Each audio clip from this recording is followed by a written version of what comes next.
Saron, Oranja will drench you right through.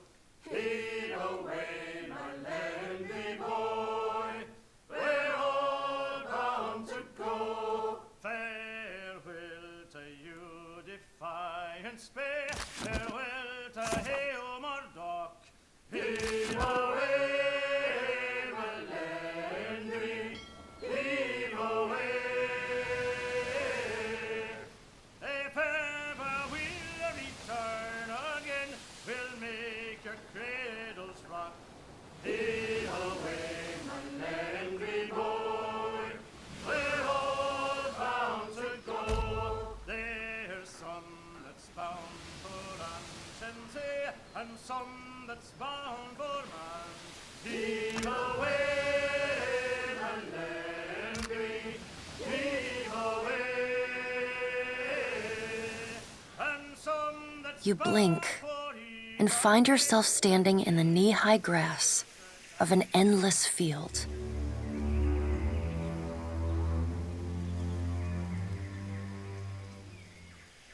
It was on a cold and stormy night, the snow was on the ground.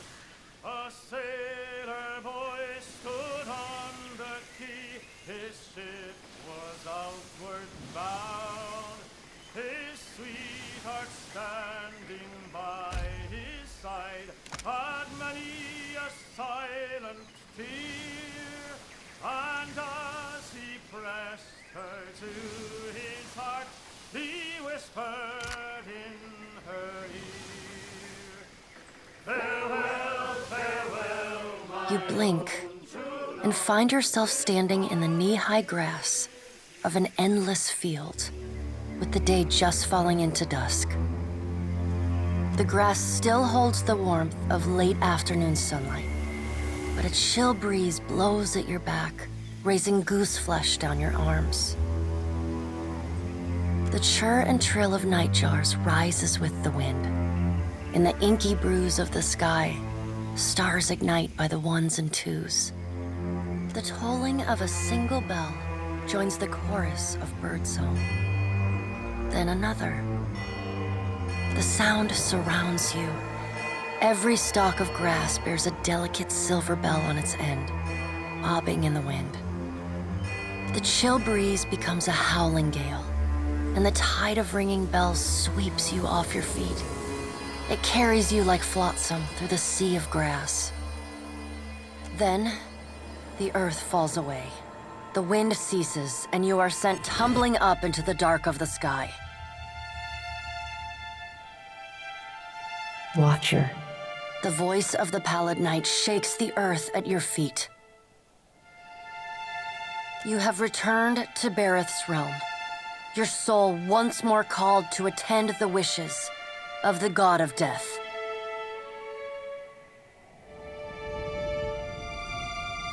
Once again, you have spoken with the Child of Light. Tell me what you have learned.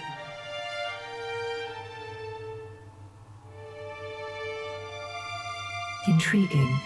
The pallid night stares past you, pensive. While attend, tell me what your many eyes perceive. Her word in the silence breaks the murmur of countless voices. They speak all at once in languages both known and unknown to you. In the space beside Bareth, an eye blinks open, followed fast by several more. They are round, keen eyes of kith, the slit eyes of snakes, the small, dark marbles of birds, the bulbous lanterns of deep-sea fish. Here we are. A figure walks through the cloud of eyes as one might step through a door. It is an Orlan, then a pale elf, an ocean human, a Naga, each of them eyeless. They are Wow.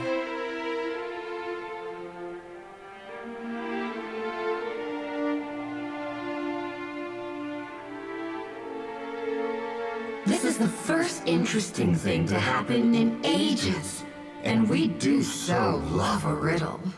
The figure wears an Amawa's grin, and the many voices beneath its own titter. We see between the strings of the world, and Aothas is there, strumming them like a lute. His tongue is still, yet he sings of a coming joy. What tune he plays, we do not know. It is complex, ever-shifting. One moment vibrating in harmony, the next in discord. A man strides through the door to Bareth's realm. Behind him lope wolves with lolling tongues, and jungle cats whose long tails twitch with every step. Galawain, the changeling, arrives, and he brings with him the wild heart of Aora's untamed places.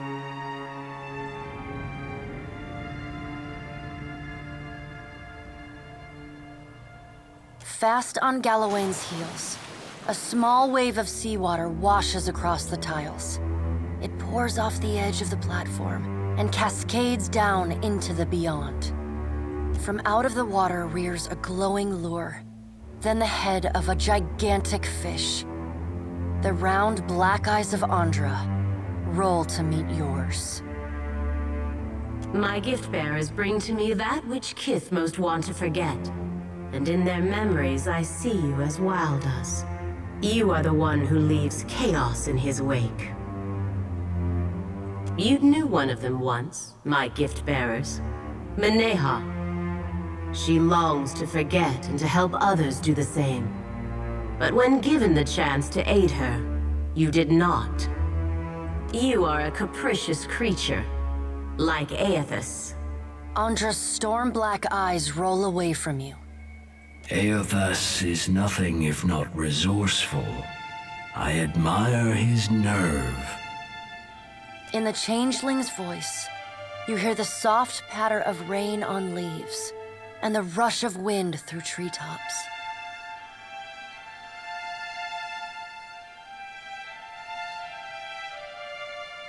If his journey leads him back to us, he has proved himself worthy of return to the fold. Aothas does not return to us. He returns to execute some grand plan. We must stop him. Andra's voice rises like a tide, panic riding its crest.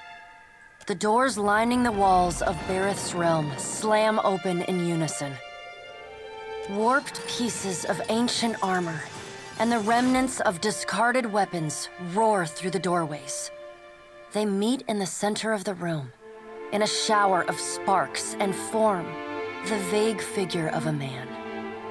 Finally, a blacksmith's sledge hurtles past your shoulder, and the figure snatches it from the air. A man made half of metal and half of ruined skin stands before you. The rounded metal of a well-worn shield makes up most of his skull, his right eye socket, and jaw. His mouth is pulled forever into a half-grimace. If Aothas has something foolish planned, perhaps we can turn him from that path and set him down a more productive one. Abaddon's words crash and screech together, like long steel gears forced to movement for the first time in centuries.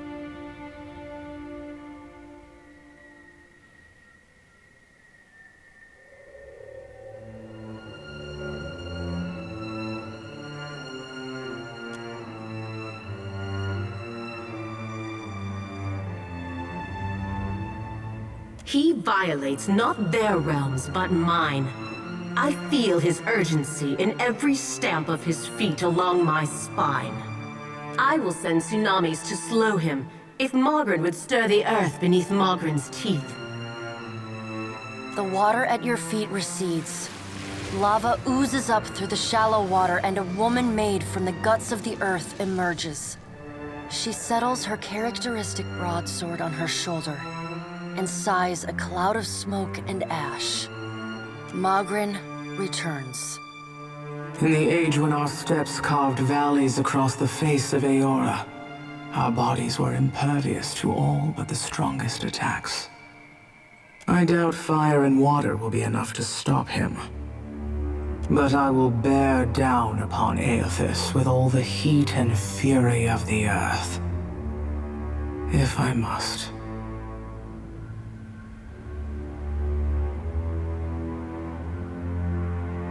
The death of thousands now could prevent the death of millions later.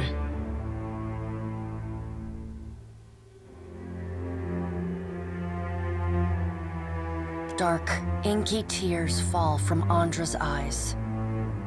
Sacrifices of the few protect the futures of the many. You cannot let your petty, mortal feelings blind you to the urgency of the dilemma Aethys has thrust upon us.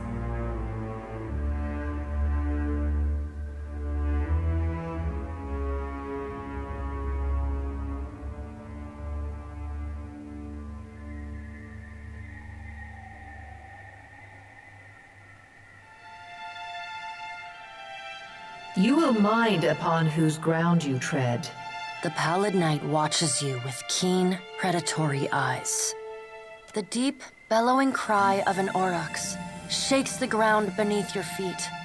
The cry drones on and on, a moan without end. Wal's many eyes squeeze shut. Andra slips back beneath her waves. Magrin dissipates in a swirling cloud of steam. Galawain's beasts cower and whine. Only the pallid night stands impassive. My end comes to all things in time. Should Aethys care to hasten the inevitable, I welcome his efforts.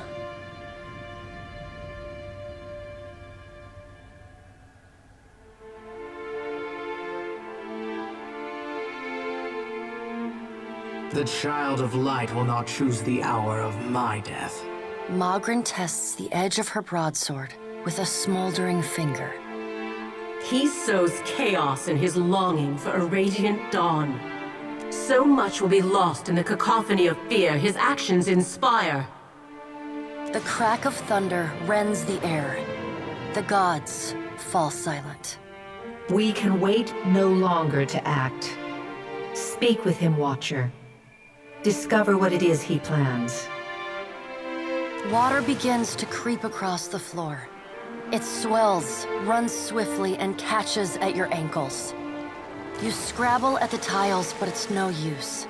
The current's pull drags you off the edge of Bareth's realm, and into the fathomless beyond. You splash down in water so dark you can't see the bottom. Then, the water recedes, gone like a dream upon waking. The hard wood of your cabin's floor presses against your spine. The gods are gone, but you remain.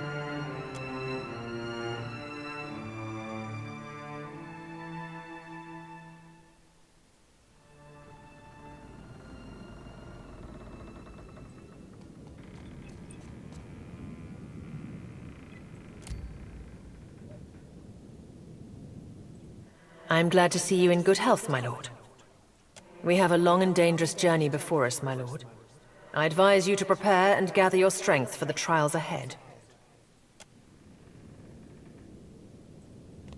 Ship life sure is an adventure, ain't it? Just think of all the places we can sail to, all the sights we could see. This is nothing like being stuck on a farm, or cloistered in the back of a temple. Tell me what's on your mind? They're there in my head when I sleep.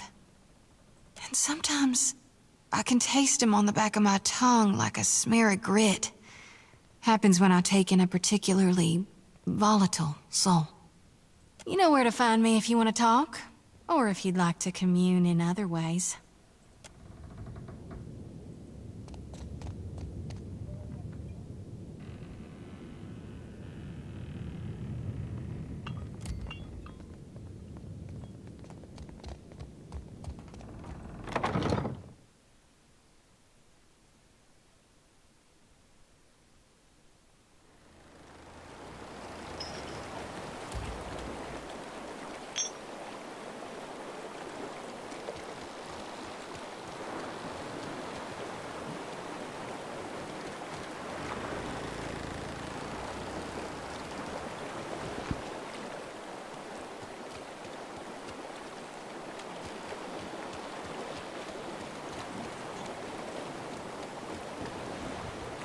Your orders, Captain? I'll give you two lovebirds some room to chat.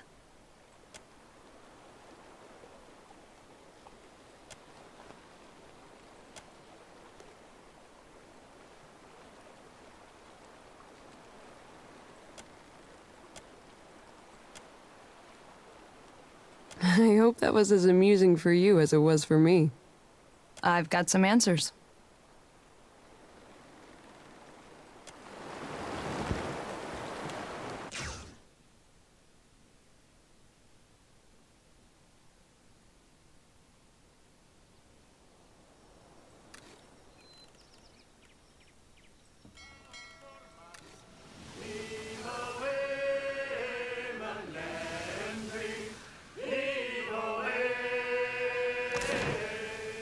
And some that spawn for eat at bay.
Great and terrible things are at work.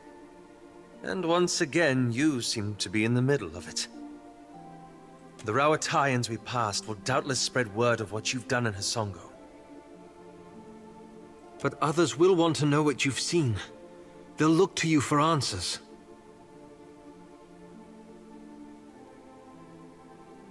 You make it sound so simple. Don't you worry what will come next? What events you might move forward?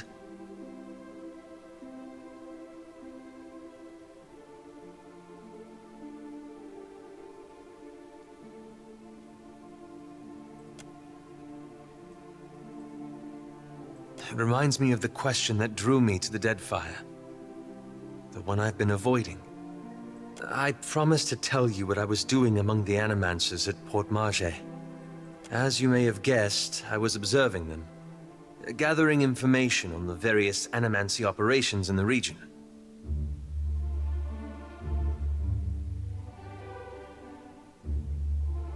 Yes, and how better to draw them out. Animancy is a subject of particular interest to the Leaden Key. Through it, I hope to pick up the trail.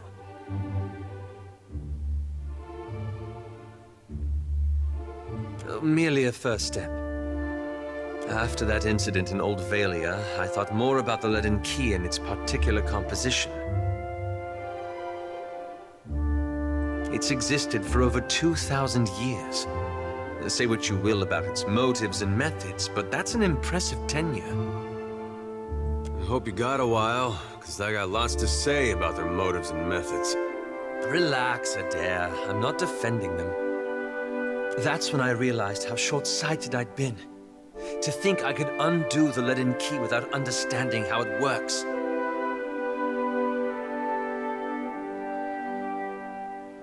I found references to an ancient Leaden Key cabal in the Deadfire. Possibly one of the oldest, if accounts are credible. And they appear to have been working independently, without direct intervention from Theos, for almost 2 millennia.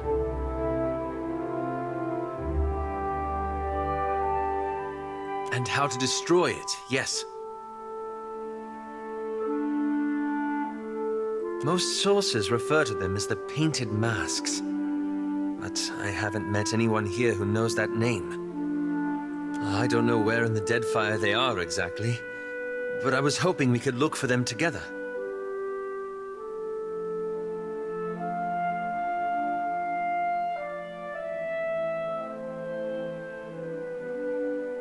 I believe you.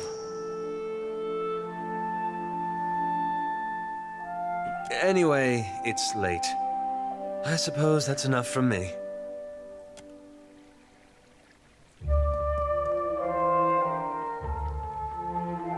Certainly. If you're certain...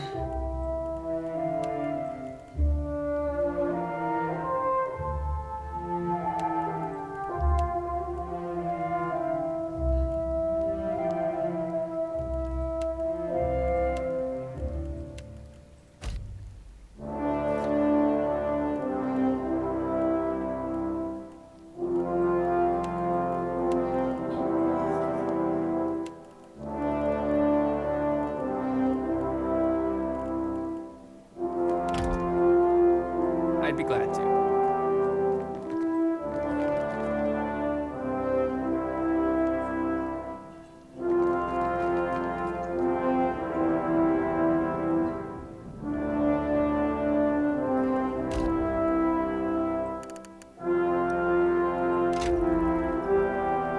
Permission to speak freely?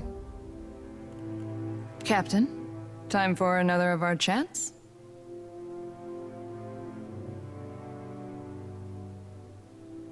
I'll give you 2 love... I hope that... Your orders? Speak your mind, Captain.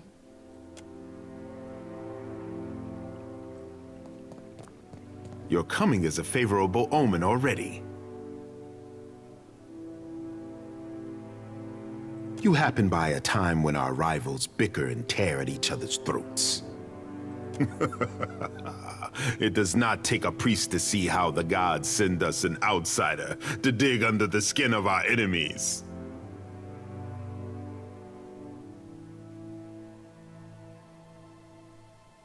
Save your manners for my sister. Kohopa fashioned me for the arena, not the court. I will not paddle around the island. My sister wants to know if you are as useful as you are disruptive. She trusts me to judge this. Akira, but I hear whispers that you visited the Hazanui's Adra lighthouse and survived. Too much has happened for you to waste words with the royal brother. From now on, you work with Onikaza as an honored guest of her rooftop garden. Only, be kind to her cats. If you have questions, the Royal Brother will hear you. Ikera, both topics I know well. The trading companies beat their chests and howl at each other. Business and conquest speak louder than hospitality. If we are lucky, the truth of Hasango will quiet their tempers for a fortnight. It is the same in the city as anywhere in the Deadfire. Mataru judge our souls at birth and organize us for the survival of the tribe. I am not the first to say it, but Nekataka has more walls than beaches, more roads than clearings, and more people than fish. Nowhere in the city does a Raparu sit around the same fire as a Mataru. Nekataka tests our traditions, I say. You speak as if it is not. Our ancestors built this place. We are the hermit crab who occupies a fallen shell. It is for my sister and her priest to judge the fit. Akira, as the largest and most prosperous of the Deadfire tribes, the Kahanga have some authority to speak for the others. I say Onikaza and I are large stones in a tide pool, standing tall as the water rises to our necks. My sister has mastered the diplomat's tongue, and I am foolish to give her frustrations a loud voice. But Ikera, I pray every day that Ngati tests the outsiders against her tallest waves and longest serpents. The ocean is a few monsters short since the Armada showed up. I think we passed your fish god's trial. Quite so, Maya. We agree on much, I say. The prosperity of the Huana, our burden to appease the gods. In the trading companies, Onikaza sees Worika testing us, weighing who deserves the Isles. I see Ngate sending krakens of gold and iron against our ship, but arming us with a single harpoon. The gods will judge us by our persistence and our grace before foes. While you are in Nekataka, maybe you are interested in making yourself useful.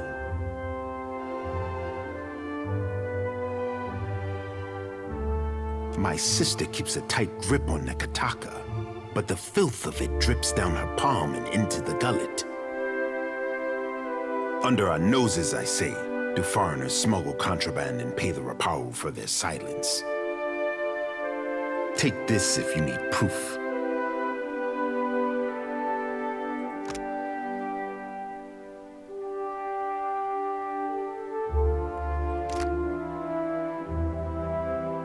An envoy ship sank a day's voyage out of Nekataka. He wore that on his breast.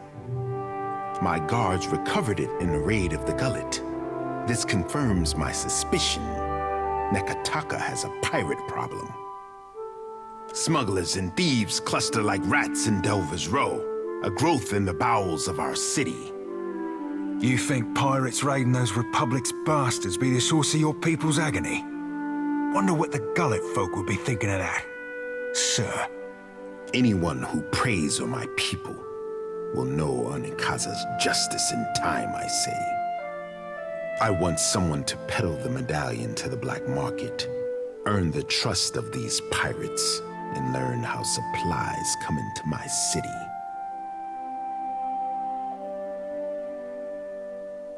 It will depend on what you find, I say.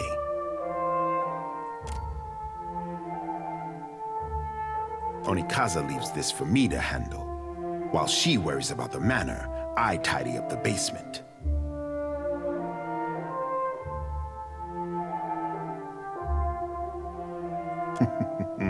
I say nothing gets past you.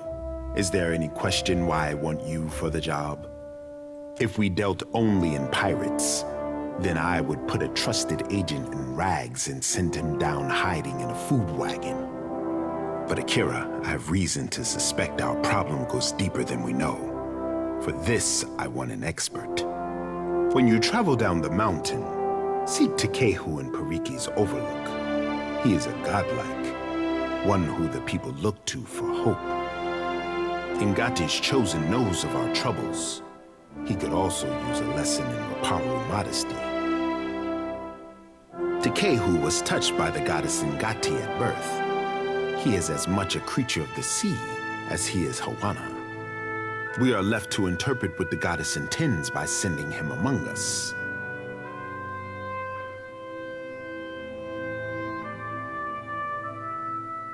Ikira, if I know Tekehu, he is stirring tempers in the Water Shapers Guild. Be on your guard in the gullet. I fear the caverns run deeper than even Ngati could guess.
Absolutely.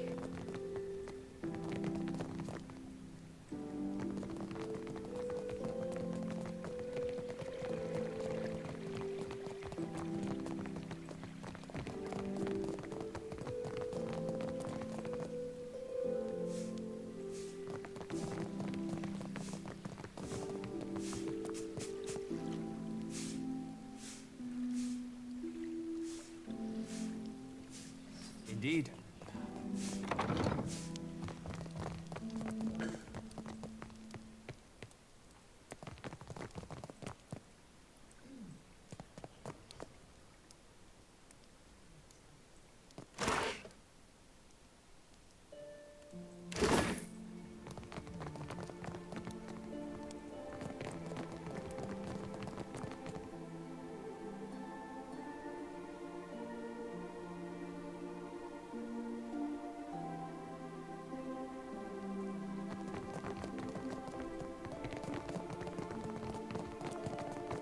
My brothers and sisters have set sail for Neketaka. I thought the tribes needed them to calm the weather. A greater storm surrounds this place. We must answer the call of the Kahanga. If the outsiders do not trample us first, the Green God will surely do it for them. Do not speak this way, my love. Barati pays coin to feed the great eel.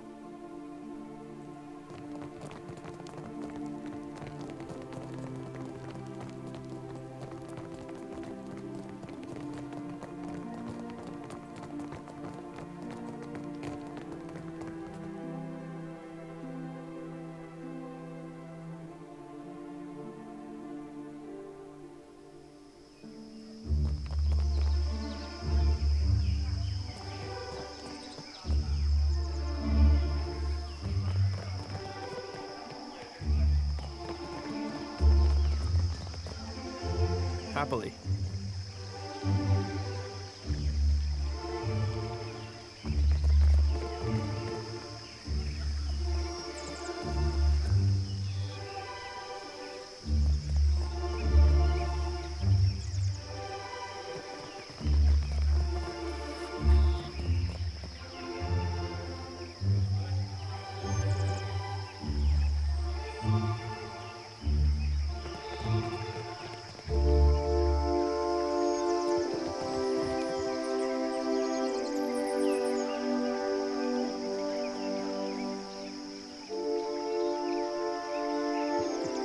It is high time we spoke away from the exhaustive filter of the court. My children, Kahopa and Tangaloa. It is to them that I answer when dignitaries do not pound at my door. I think I speak for all of us when I say we'd be honored to pet your children.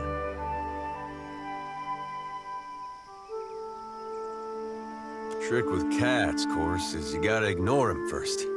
Get them interested. We are of one mind.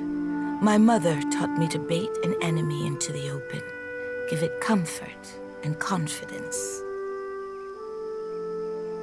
A messenger from the jaws of Tangaloa speaks with the voice of wisdom and change, I say.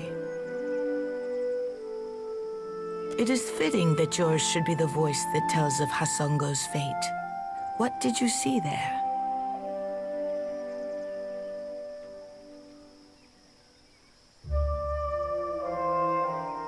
The snakes are on edge. Where comes this new boldness? Far be it for me to complain if they make trouble for outsiders. What of Aethys? If you know why he terrorizes the Deadfire, speak on.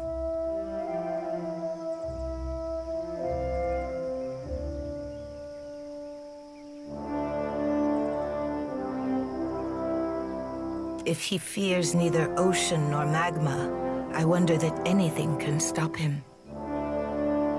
If Aethys makes for Magrin's teeth, I say the Rathun will grind him to dust for the praise of their warrior matron. Even if they fail, it will be an enemy cleared for my plate. This is the gratitude of Nagati, I say. The fiery children of Magrin devoted to their mother with a fanatic zeal. Bothersome, but the least of my troubles now. From Port Mage to Hasongo to Magrin's teeth, Aethys follows a rich vein of Adra. It takes him northeast to more interesting territory.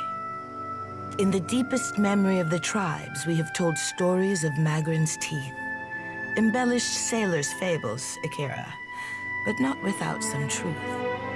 My people speak of treacherous seas, lakes of fire, and the ancient warriors hammered to life on Magrin's anvil. Ashen Maw is the grandest and most accessible of the peaks. It is the sharpest tooth in Magrin's jaw. Prepare yourself for a fight.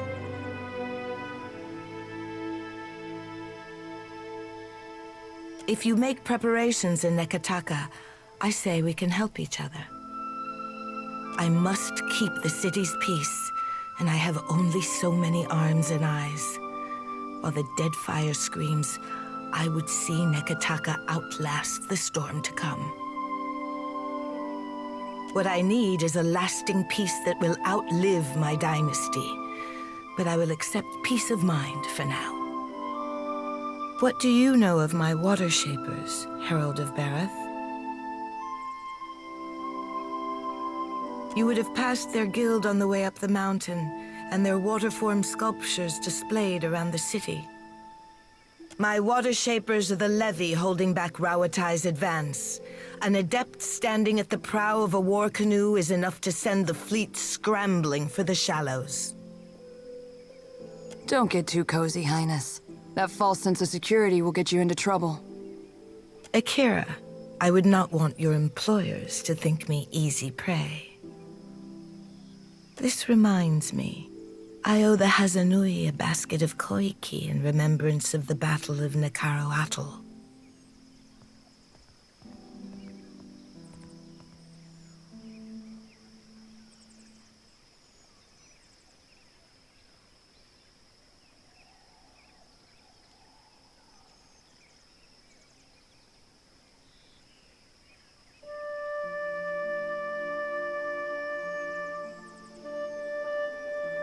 That is Aruihi's job, but, Akira, there is a side of diplomacy which I enjoy.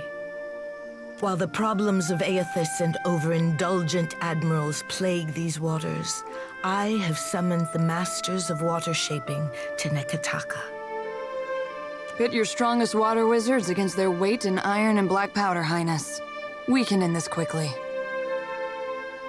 Akira, and how long will this contest last in open water? Now would be the time to confer with Guildmaster Myru, but she does not answer my summons.